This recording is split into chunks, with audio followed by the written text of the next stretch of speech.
What's up, Chief? It's Mirzi here, and I'll be honest with you. Contract negotiations in FM are completely broken. There are a bunch of little nitbits and tricks in the contract negotiation stage in FM that can be manipulated for your player to demand way less money than he's actually worth. This video is going to be a step-by-step guide on how to approach contract negotiations to get your players as cheap as possible through different clauses and etc. So without further ado, let's just jump right into it.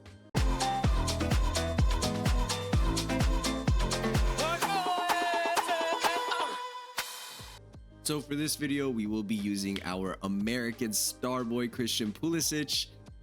He actually has a really good profile. Let's talk about it real quick. I mean, good pace, good first touch, good dribbling, great finishing.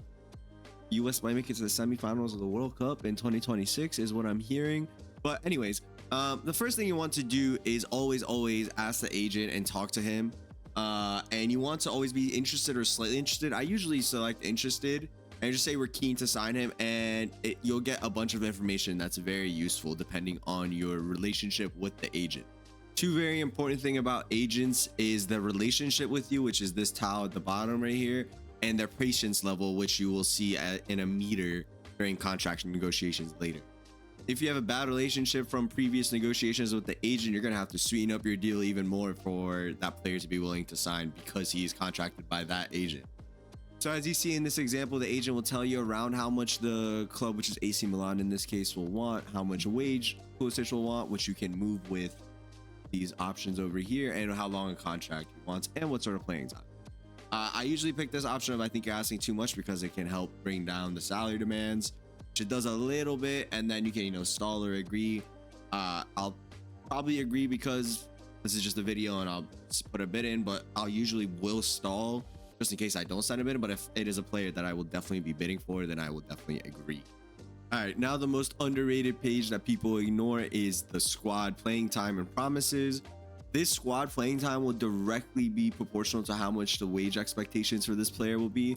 So let's say for this example, because they came in with a regular starter, Pulisic is going to be a squad player. Make sure that you get him as a squad player because the next screen, his wage demands will also be less. So luckily he accepted this, so he will go on forwards with this. If you're managing a team at a lower level, you know there might be asked for release clauses, etc. That's fine. Just make sure that the squad playing time lines up with what you expect for your player. And in general, I try to not promise improving certain positions in squad groups because I find the promise system in this game sometimes broken. So the first thing I'm looking at here is the age of the player and the contract length. So Pulisic is 26 years old and wants a 4-year contract. So he'll be 30 years old at the end of his contract. That totally makes sense. If he was an older player like 31, 32, you only want to give him a 1 to 2 year contract because you don't want to have an old player stuck on a long contract, obviously. And younger players are less willing to even do shorter term contracts like 1 to 2 years. So it usually does look out for you in that sense anyway. The two tiles in the bottom left are what I look at next. And it's super useful just to look at what your current situation is in terms of how much this transfer will impact your transfer budget and your wage budget. So if you see we bring down Pulisic, you see how the cost is going down per week.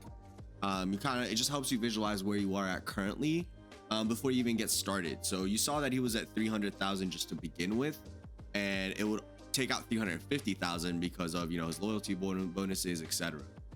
Your goal should always be to reduce the original ask, which here was 300,000 a week, by 15 to 35 to 40%. And that really depends on how much your player is currently making. So if you see in the top left, Pulisic is currently making 115 and he's asking for almost triple the salary. So I'm thinking like I will be reducing that 300k ask a substantial amount, maybe like 25-30%, and we'll sweeten that deal through other clauses and things like that, which we will go through now. So let's talk about a clause that Pulisic already requested that I like putting for my attacker.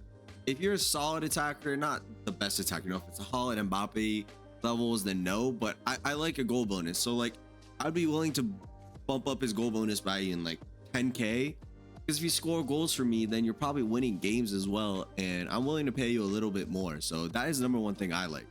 Two other clauses I put for my players to sweeten the deal is making the relegation release clause 0 and winning a Premier League bonus, especially for a team like Man City. Relegation release clause, I make it 0 because my teams ain't getting relegated. I don't know about yours, but this is never going to kick in, so it's going to usually sweeten the deal for players.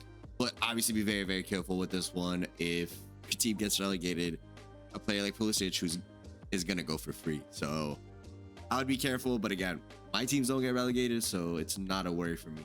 Another one is winning the Premier League. You get so much money for winning the Premier League that you can give all your players a little $1 million bonus, and it will not hurt you at all. And one more thing that I want to add is a bonus for being the top goal scorer or the top assister is something, again, to add to the contract, especially if it's somebody like Pulisic, for example. I don't think will ever be a top goal scorer. If he is ever a top goal scorer, then he's had a ridiculous season, and he can have his 750K to $1 million. So just think about who the player is. So maybe for some of your defenders, you want to give them a goal bonus, etc. Even though in newer FMs they have patched that and it will have way less of an impact, it will still have an impact. So definitely think about including things like clean sheet bonuses for attackers or goal bonuses for defenders. Real quick, if you're enjoying the video and getting some use from it, please make sure to give it a like and to subscribe to the channel. So our first offer went out to Pulisic, and he has not budged a little bit, but not surprised. We offered it 220K.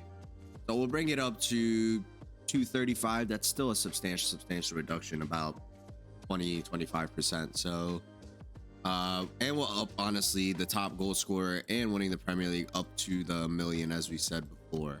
As we see, the agents brought down the requirements by 25K, and we really want to let them settle at 240 to 250K because that is going to be about the 20% reduction that I was originally aiming for. So we kept offering, and perfect. We got to this orange box, which means you have one more offer to give before the negotiations will be chalked pretty much. And this is the perfect time to give you the one last tip that I really wanted to give, which is we will be offering 250K. As I said, that is the last and the most we will be willing to pay anybody. Make sure to make it non-negotiable, because from the agent's end, it also will trigger that, hey, like, this is non-negotiable either. So it makes it more likely for them to accept the offer as well. And look at that, we put it at 250 non-negotiable, and the agent ended up accepting. Again, I really think this non-negotiable blocking part really puts like the agent under pressure, like in the code, in the backend code. So it's a huge tip that I would really recommend for you to do as well. So as a summary, you want to first speak with the agent, then make sure that the player has the appropriate playing time, because that also impacts the wage expectations. Then check the contract length and the player age. You want to check the impact on your transfer budget / contract on the bottom left, as we talked about. You want to add lower risk clauses and bonuses in general, and you want to lock that final offer if you get to that yellow agent offer towards the end. Now we're going to quickly review a couple of common mistakes when it comes to contract negotiations and general squad management when it comes to contracts. The number one mistake I see, it's easily the most common mistake, and honestly all of FM in general, is over-promising playing time. This is the current Man City squad when you first load into the game, and look at the promised playing time for all these players. Even Rodri is not a star player. Do you believe that? Like, you understand how crazy that is? Only Erling Haaland's a star player, and how many players are regular starters? Including the goalkeeper, there are only 10 regular starters. There aren't even 11 regular starters in the original starting squad for Manchester City. Please do not overdo important players, star players, etc. You will destroy your squad dynamics, and you will go on bad runs because of it. I promise you. And you will get sacked once because of it. Don't ask me what happened on FM22, please. The second biggest mistake is ignoring the total squad costs. So you can think that, one contract that went a little too awry is not too bad, and you're paying somebody a little too much is fine, but that can keep adding up. So, if you look at Man City's squad, it looks like they have pretty good wage discipline. You see that there aren't too many people making over 300K a week, but then you see, there are people like Grealish and Marmoush and Donnarumma who are exceptions. But besides that, everybody else, there is some sort of wage structure, and you want to stay within that wage structure that the team has naturally created. So when I start a new save, this is exactly one of the first things I look at, is how much everybody's making, and I think of like an imaginary wage cap for anybody that I'm bringing in. So for Man City, for example, which is the most extreme example possible, here you see, Haaland is a freak and is making 600K, and there are some guys making 350K.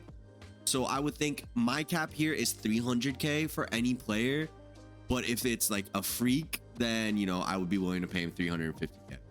Staying within like this wage budget / wage cap is super important.